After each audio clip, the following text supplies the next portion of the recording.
կալանավորման օրերին էլ տարբեր գնահատականներ հնչեցվեցին, որ սա ամենևին քաղաքականության հետ կապ չունի, Դավիթ Համբարձումյանն այդ կշիռը չունի, բայց ամեն դեպքում Համբարձումյանը կալանավորված է։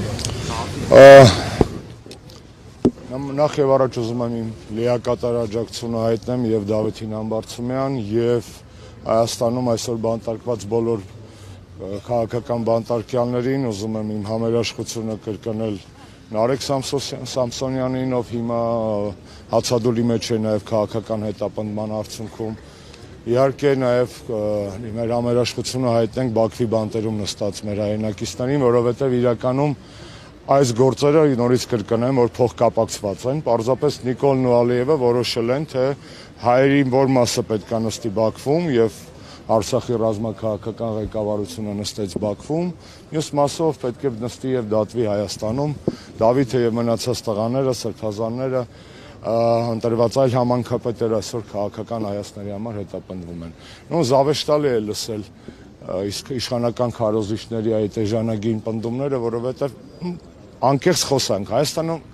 դնում ենք մի կողմ իրավիճակ, աշխարհում չկա մեկ երկիր, որտեղի իշխանությունը ընդունի, որ կա քաղբանտարկյալ։ Բելարուսում հարցնեք, Հյուսային Կորեայում հարցնեք, Ադրբեջանում հարցնեք, Թուրքիայում հարցնեք, ոչ մի բռնատեր ավտորիտար կառավարիչ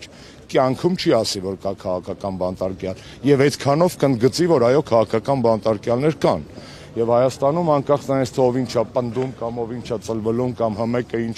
որակի լապշա է տորեփում ու կախում մեր խեղճ հայրենակիցների ականջներին, ցավոք սրտի Հայաստանը դասվում է այն երկրների շարքին, որտեղ կան քաղաքական բանտարկյալներ։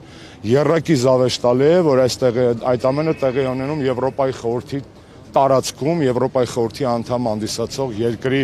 դատաիրավական համակարգի ձեռքերով։ Դավիթի գործը ոտքից գլուխ քաղաքական է։ Ով որ կասկածում է, բայց ունի ենթադրենք առողջ բանականության նշույլներ, եթե նոր տարվա ալկոհոլը եւ բուդը ամբողջությամբ չեն սատկացրել իրենց գլխուղեղի գորշ բջիջներին, ապա կարող է հետեւյալ հարցի պատասխանով ինքը որոշում կայացնել։ Դավիթը քաղաքական բանտարկյալ է, թե չէ։ Առաջինը, ինչու 18 թվականին վերագրվող դեպքերի հետ կապված Դավիթը նստեց 25 թվականին 7 տարի լուրջ, ինչպես կասեր իմ նախագահ իրոք, 7 տարի հետո պետք է նստեր։ Երկրորդ հարցը, ինչու եթե կարող էր Դավիթը դատվել այդ հոդվածով, ենթադրենք պետք է դատվի մինչև 6 տարի ժամկետով, այդ դեպքում ազատ կարձակվեր, իր վրա կտարածվեր ամնիստիան, իսկ 6 տարի 3 ամիս ժամկետով դատվելու դեպքում դուրս չի կարող գալ բանտից։ Այդ էլ է պատահական լուրջ։ Երրորդը, արդյոք Դավիթի գործը չի ակտիվացել այն ժամանակ, երբ որ Դավիթը համաձայնեց, համարձակվեց, արիություն ունեցավ լինելու հանրապետական կուսակցության, իսկ 4 ամիս ուշացումով միացյալ խորհրդարանական ընդդիմության վարչապետի թեկնածով։ Այդ էլ է զուգադիպություն, հա։ Այդ դիտավորյալ արեցին, որ հետո ներկայացնեն։ Դե կներեք, հենա ինձ կներկայացնեն, ես այդ բանը քաղաքական բանտարկյալ ես եմ եղել, տնային կալանքի տակ Դավիթս չնեղանա, լավ, դա կարելի էր այդ հարցը, այդ լավությունը կոպիտ ասած վարչապետ ներկայացնելու ուրիշ մարդկանց վրա էլ նաև անել, էլի։ Դա այդպես չի աշխատում, այսինքն ոչ մի հիմնավորում, որ փորձում են այդ իշխանական քարոզիչները կամ իշխանության ղեկը զավթած դատաիրավական համակարգի պատասխանատուները բերել, չի դիմանում քննադատությանը։ Նորից կրկնեմ, եթե նոր տարվա խոզի բդի յուղը եւ ալկոհոլը չի սպանել իրենց գորշ բջիջների վերջին խմբականակը, որ գուցե միտեղ ուղեղի ծալքերում մնացել է, ակնհայտ է, չէ՞, որ Դավիթի եւ մնացած բոլորի պարագայում, ասեմ, Դավիթի առիթով ենք մենք հավաքվել, բայց ուզում եմ սա հստակ շեշտենք, մենք միայն Դավիթի համար չենք հավաքվել, ամեն նմանատիպ ակցիա լինի, Նարեկենս դատը, սրբազանների դատը, դա ազատություն է բոլորի համար եւ ամենակարևորը, ինչպես Հանրապետականը եւ Սերժ Սարգսյանը մեր եզրափակիչ տարեվերջան ուղերձում ռոլիկում ասեցին, այս տարի ազատություն երկրին, որովհետեւ այս տղերքը անազատ են, որովհետեւ երկիրն է անազատ։ Եվ այս հարցերը փոխկապակցված են, ոչ մեկ չմտածի, կներես Զարջան, որ սա պրոստա լոկալ ակցիա է, մենք եկել ենք ընդամենը քաղաքական բանտարկյալների համար ենք պայքարում։ Ոչ, սա ընդդիմության, հասարակության առողջ հատվածի, պետական ազգային ուժերի պայքարի շարունակություն։ Այո, Նիկոլը փորձում է մեզ տարոհել, ջլատել, բերել դատարանների դռները, հայատներում հավաքվենք, որպեսզի հրապարակներում չհավաքվենք, օքեյ, բայց դրանից երկրում կուտակած դժգոհությունը չի պակասում, չէ, երկրում ոսկլտող ջղայնությունը անարդարությունից չի պակասում, ուզում ես տրոհի ըստ Կուխնյաների, մեկը այդ գումարային ծավալը դժգոհության շատ մեծ է։ Ո՞նց է արտահայտվում եւ ո՞նց է արտահայտվելու։ Զարջան, ակնհայտ է մի բան, եթե էներգիան չես կառավարում կամ եթե էներգիան չի ուղղորդվում, ապա այն ունակ է ցբխել։ Օրինակ, եթե լեռնային գետա այդ վժժալով իջնում է ձնհալից հետո, եթե չես կարգավորում, առաջանում է ավերածություններ, առաջանում են սողանցներ, առաջանում են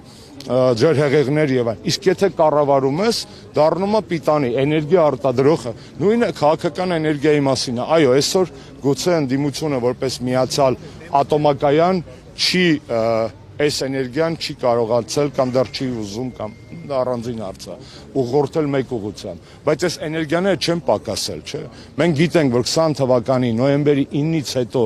մեր երկրում կուտակած զայրույթը ոչ միայն չի պակասել, այլ ամեն անգամ ավելանում է եւ մի տեղից պորթելու է։ Հայաստանը վերջի վերջո աֆղանական կաթսա չէ, կաստրուկեկական, չէ, որ ձգում ես, որ հանկարծ չպայթի։ Մենք աֆղանական կաթսա չենք ուզբեկական փլով պատրաստելու համար, մենք երկիր ենք, որը հաստատ տալու է պորթի հետ։ Լավ չի, որ դա պորթվի։ Ասածս դա է։ Պարոն Աշոտյան, իսկ ինչի կամ ում դիմաց այս բոլոր քաղբանտարկյալները, Դավիթ Համբարձումյանը եւ մյուսները ազատ կարձակվեն։ Այսօր իշխանությունը կիրառում է պատտվող դռների քաղաքականություն։ Դա առաջինը Կարեն Վրդանեսյանն էր փորձագետ նկատել, դա ինչ է նշանակում։ Այդ պատտվող դռները հյուրանոցների կամ մետրոների հիշում եք, մեկին թողում են, մյուսին բռնում են, հա։ 2 տարուց ավելի ես էի նստած, ինձ այսպես ասած թողեցին ուրիշ հսկողության ներքո, ուրիշ մարկանց բռնեցին, ուրիշ մարկանց նստում են, այսինքն այդ պատտացող դռների դա ոչ թե ռեպրեսիաների վերջի մասին է խոսում, չէ, դա հատուկ սմարթ տեխնոլոգիա է, թե ինչպես անել, որ մարդկանց վեշնի գցել այս աժիոտաժի, մշտապես լինել այս աժիոտաժի, այս ներվի մեջ, իսկ ներվ կա, իհարկե կա, ոնց կարող է չլինել ներվ։ Այս ներվը չի մարելու, այս ներվը չի տրոհվելու ըստ դատական դալիչների։ Այո, վատ է, որ այսօր այստեղ մարդիկ կան, իսկ օրինակ օպերայի հրապարակում կամ հանրապետության հրապարակում չկան, բայց ես վստահ եմ, որ օրը գալու է եւ այդ հրապարակները նորից լցվելու են, որովհետեւ անարդարության զգացողությունը ամենաուժեղ մղիչ ուժն է։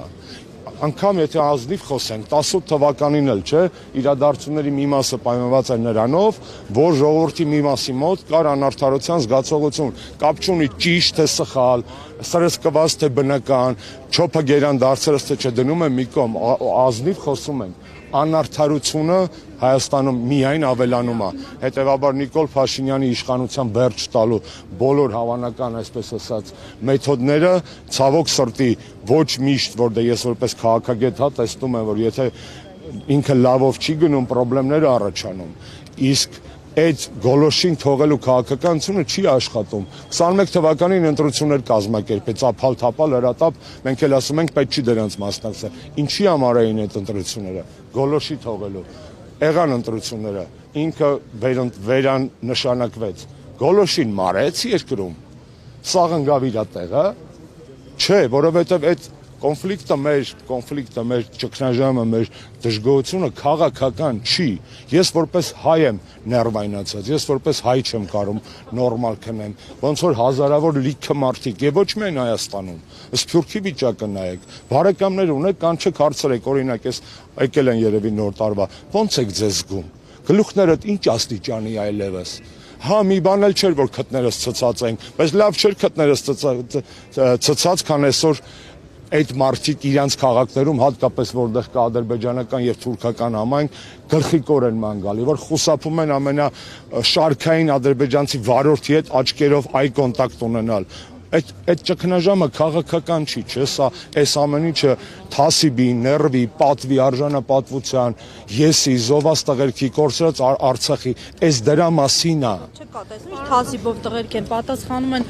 ռուս լրագրողին, Ես այսօր գրեցի Սալավիովի հետ կապած, կրկնեմ այստեղ, ես մեծ հաճույքով կգնա իրան հարցազրույց կտայի, բաց խոսելու հայ-ռուսական հարաբերությունների մասին։ Ցավոք, այսօր այդ հնարավորությունը չունեմ եւ շատ զարմացած եմ, որ ռուսական քարոզիչները, քաղաքական շրջանակները դասեր չեն քաղում իրենց սխալներից եւ անհաջող ձևակերպումներով, այսպես ասենք, պարբերաբար ստանուցում են Հայաստանում ռուսաֆոբիայի բանը, կաթսան։ լավ, Հայաստանում ռուսաֆոբիան դարձել է ստահակների վերջին հանգրվանը, սրիկաների, ինչպես հայտնի ասացվածքում ասան, վերափոխեմ այդ ասացվածքը, բայց դուք եք այդ ձեր բաներով սնում, իթե չեք հասկացել, որ սա Վաստոկ ձելը տոնկը է, ժողովուրդ, դա ձեր ասացվածքն է, բայց եթե ձելը տոնկը է, խի չեք այդպես տոնկի վերաբերում, խի եք հիմքեր տալի տարաբնույթ ճտպտաններին ռուսաֆոբիան եւ երկրորդը հայ-ռուսական հարաբերություններում պակասում է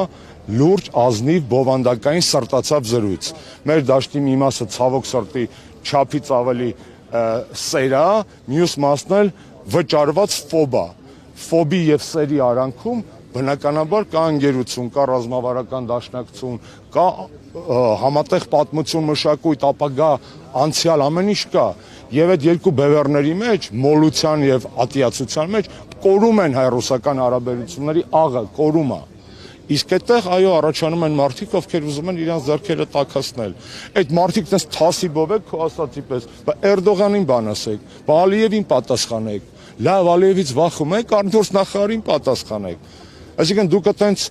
ընտրողաբար հայրենասիրություն է, այն ասում է 50 եվրո, բայց այն բանը մեջը չի, այտենց չկա, այտենց չի լինում քաղաքականության մեջ։